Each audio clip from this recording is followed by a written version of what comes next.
Cette question, à présent, particulièrement d'actualité. Qui, du journaliste ou du politique, manipule l'autre? À quelques mois d'élections locales pour le moins cruciales, il est légitime de s'interroger sur le sujet, comme l'ont fait ses confrères marocains et étrangers lors d'une table ronde organisée hier à Rabat par la Fondation Hans Seidel et la délégation Wallonie-Bruxelles. Reportage Abdelhafed Mouara Mohamed Richi au commentaire Kautar Dahdou. Les médias ont-ils une influence politique? Les politiques influencent-ils les médias? Journalistes, penseurs, étudiants et chercheurs ont lancé le débat sur ces questions et sur le rôle des supports médiatiques, qu'ils soient privés ou publics, dans l'exercice démocratique. Des journalistes de tous bords ont tenté de répondre à ces interrogations. Vous savez, les politiques, ils essaient toujours, c'est normal, ils sont dans leur rôle d'influencer le journal télévisé. Alors est-ce qu'on est sous leur influence? C'est ça la question. Moi, je dirais surtout, est-ce qu'on est capable de résister? C'est ça la vraie question. Est-ce qu'on est capable de résister à l'influence des politiques? Je le crois.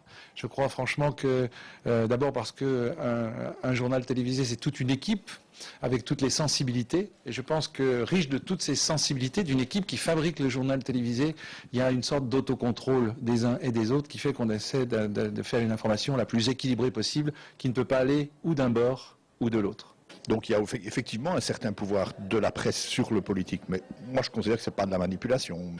Alors qu'il paraît évident que celui qui a le plus de pouvoir de manipuler l'autre, c'est le politique. Je ne dis pas qu'il le fait partout et tout le temps, mais il a plus de pouvoir sur la presse parce que parfois elle est la sienne.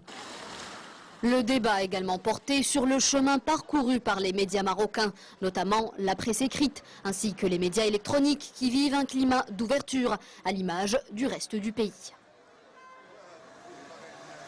La seule chose qui aujourd'hui est en train de faire basculer l'ordre des choses existants, c'est les nouveaux médias, dans lesquels il y a le public qui n'est plus uniquement consommateur, mais qui devient lui-même une source de pouvoir parce qu'il rentre dans l'arène. Toutes ces composantes doivent donc être intégrées dans le débat autour des médias et la politique. Pour les chercheurs, en tout cas, une chose est sûre, il n'y a pas de vie politique sans opinion publique et pas d'opinion publique sans communication. Un débat qui se déroulait dans les locaux d'HEM Rabat.